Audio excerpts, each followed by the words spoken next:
If you are a business owner between the ages of 5 and 75, male or female, living in the city or the country, either an introvert or extrovert, entrepreneur or executive, this podcast is for you. The perfect person for this podcast dreams big, craves autonomy, is self-motivated, meaning-driven, and mission-oriented. He or she is creative with either art, science, or something in between, and is determined to succeed. This podcast is for the person that forces fear to fail by forging forward towards financial freedom. Whether your small business is new or existing, micro, meso, macro, or mega, stalled, stagnant, just surviving, or gloriously thriving, there will be a money message for you. Subscribe now so that you will not miss a single episode. It's Tips and Techniques Tuesday on the Purposefully Profitable Podcast, and I'm your host, the Profitability Professor, Russ Barnes, CEO and founder of Systro, organization strategist for small business, where we have a single focus, providing the principles that prepare you to be profitable and prosperous. Tips and Techniques Tuesday is when we offer actionable ideas that will accelerate your business to profitability. On the Purposefully Profitable Podcast, we get right to the point. Today's tip is, if what you do best is what others don't want to do, then you have a marketable skill. Today's technique is taking self-assessments to certify your strengths. In the previous episode, the money mindset point was your personal value determines your financial future. We described how to calculate that value and use it to drive towards your desired financial outcome. The financial freedom formula was skills, talent, abilities, knowledge, and experiences equal your value. Because we often overlook our unique value, today's podcast will discuss how to assure yourself that you are capable of relieving someone's pain by doing what you do best. Authenticity is so incredibly important to your success that you cannot be purposefully profitable until you know precisely who you are. The way to learn about yourself is through assessments. You should take these assessments with the purposeful objective of identifying your strengths, attributes, personality traits, and occupational capabilities. There are several assessments that are free and others that will cost you. However, depending on what you need to know, the price could be the best investment you've ever made. In this session, I will mention several assessments that I've taken personally, but this does not constitute an endorsement of any specific type, nor does it include every type of assessment in existence. I would be pleased to hear from you after this episode regarding your experience with assessments. Please forward your comments in an email to russ@systro.org, russ@systro.org. Let's get started with a few key points. Point number 1. Taking assessments will help you to identify and operate from your position of personal strength and lead you to always be authentic, which will result in developing stronger relationships faster by attracting people who believe what you believe, and in that way, build a better team. When you take assessments, focus on your strengths. Typically, assessments break down into 4 categories: analytical, nurturing, social, and ambitious. Each assessment uses different names, but the attributes are described in the same way. Always keep in mind that very few people fall squarely into one category. We are a unique combination of all, and some of the categories represent a preference rather than an attribute. When you read the results of your assessment, you will see some things that you completely agree with, and you will see some things that you may not feel represent you. Consider carefully the ones that seem to be out of alignment with who you believe you are, but don't completely dismiss them. When it comes to your weaknesses, a good strategy is to use the assessment to figure out how your personality might fit with others who would make excellent collaborators. Use the assessment to help you determine where you are highly capable and where you would be better off creating an alliance with someone who does certain things better than you do. You want to be familiar with which categories are more likely to have people who love to do what you don't like to do. They will do it faster and with a higher level of quality. It makes little sense to spend time strengthening your weaknesses if it means that you ultimately ignore your strengths. You should also read the results of your assessments from the perspective of how it will make you more effective in relationships with customers and team members. Assessments reveal why you behave in certain ways. The revelation is refreshing. When you are aware of how you are and why you are the way you are, you can express yourself much better to those who don't seem to get you. As a result, taking the assessment might help you modify your behavior to connect better with others. With understanding comes the opportunity for more effective relationships. Sometimes, however, the understanding simply explains the reasons why two people will never get along. They either learn to agree to disagree or go their separate ways, which is better to have happen sooner rather than later. Finally, taking assessments will help you understand how to communicate better based on how you give and receive information. When you realize these things, embrace them fully. You will be able to ask for an appropriate form of presentation when you know how you process information. Point number 2. Taking assessments will help you create the best business for you and enable you to comfortably choose the correct role for yourself within your company. Taking different assessments can help you correlate your strengths, attributes, personality traits, and occupational capabilities.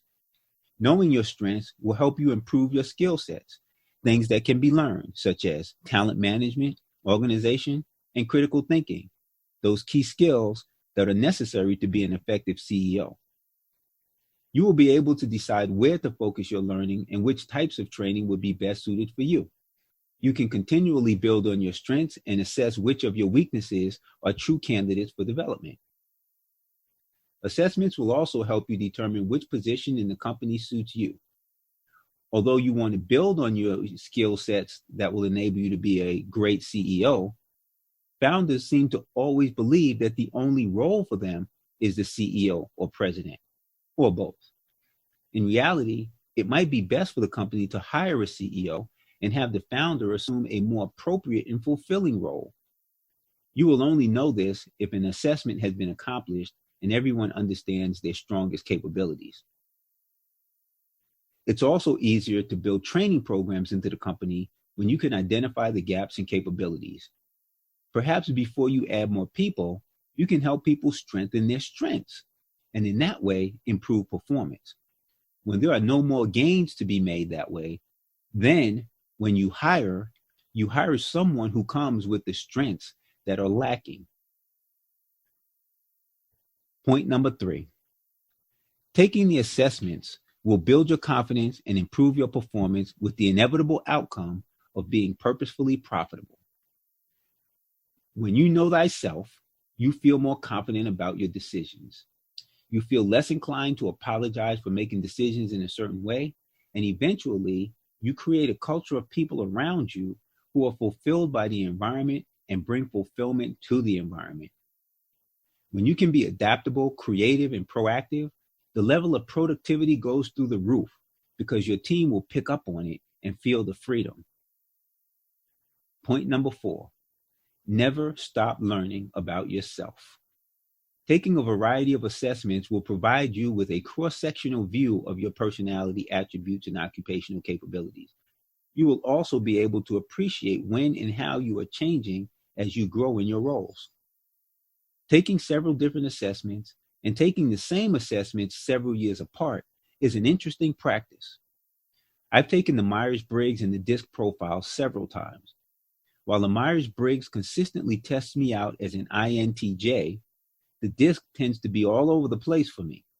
I seem to fall most frequently in the categories of D and C, which makes sense because I'm highly task-oriented, but that only applies when it comes to me in my work, not so much when it comes to others. I'm patient, which is an S attribute, and I value freedom, which is an I characteristic.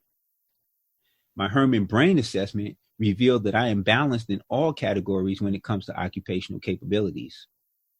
Now, my favorite is the Strength Finders because it helped me to recognize the fact that I am an achievement-oriented, strategic, futuristic thinking learner who functions from an intellectual perspective. After taking Strength Finders, I was dancing in the street to realize that I wasn't odd. Well, maybe I am odd, but I love oddity, and now I understand where it comes from. Point number 5. Take a couple of the standard assessments before branching out to the more exotic forms. The body of evidence for the commonly used assessments is vast. Here is a short list of assessments that have helped me identify my strengths, personality traits, attributes, and occupational capabilities. I believe the most popular assessment is the Myers-Briggs Type Indicator, or MBTI. Most people seem to know their type according to this assessment. While the test characterizes each individual in terms of 4 categories, introvert, extrovert, intuition, sensing, thinking, feeling, and perceiving, judging, the category that seems to have the greatest impact on performance is the introvert, extrovert scale. Not far behind is the DISC profile. Many people have taken this task because it comes in so many different forms. I first took the DISC test as part of a program called Room Full of Referrals, which I did twice. Later on, I took the test in its original form and then several other times as part of other independently creative assessment programs. The DISC categories are dominance, influence, steadiness, and conscientiousness. A favorite of mine is John Holland's self-directed search. The categories are occupation-based, realistic, which refers to trades, investigative, mentions technical, artistic, self-explanatory, social, which involves teaching, enterprising, managerial, and conventional, clerical type. I also like the Herman Brain Dominance Indicator because it makes correlations to occupations as well. While I enjoy knowing why I am how I am, I also want to know what it means in terms of taking action. The Strength Finders 2.0 assessment had the greatest impact on me, as I mentioned earlier. There are 34 themes, of which your test reveals the 5 that apply to you. Once you receive your 5 strengths, the book tells you how to apply them. The core map is a multidimensional awareness profile and measures internal representations of self in 4 categories: commander, organizer, relator, and entertainer. You can also contract for a customized 360-degree executive assessment that involves subordinates, peers, and supervisors in the data collection. These assessments are excellent for organization improvement.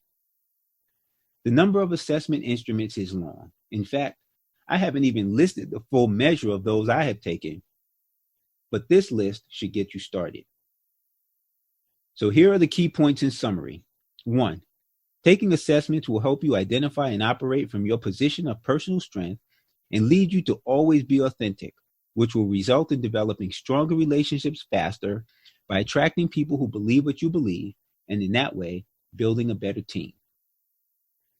Taking assessments will help you create the best business for you and enable you to comfortably choose the correct role for yourself within your company. Taking the assessments will build your confidence and improve your performance with the inevitable outcome of being purposefully profitable. Never stop learning about yourself. Taking a variety of assessments will provide you with a cross-sectional view of your personality, attributes, and occupational capabilities. You will also be able to realize when and how you change as you grow within your roles. Take a couple of standard assessments before branching out to more exotic forms. The body of evidence for the commonly used assessments is vast. This has been Tips and Techniques Tuesday with an emphasis today on assessment tools. Tune in tomorrow for Words of Wisdom Wednesday with your host, the Profitability Professor, Russ Barnes. If you have questions or feedback, please forward them to russ@systro.org. We would love to hear from you. Subscribe to the Purposefully Profitable Podcast today so that you will not miss a single episode. And thank you for listening.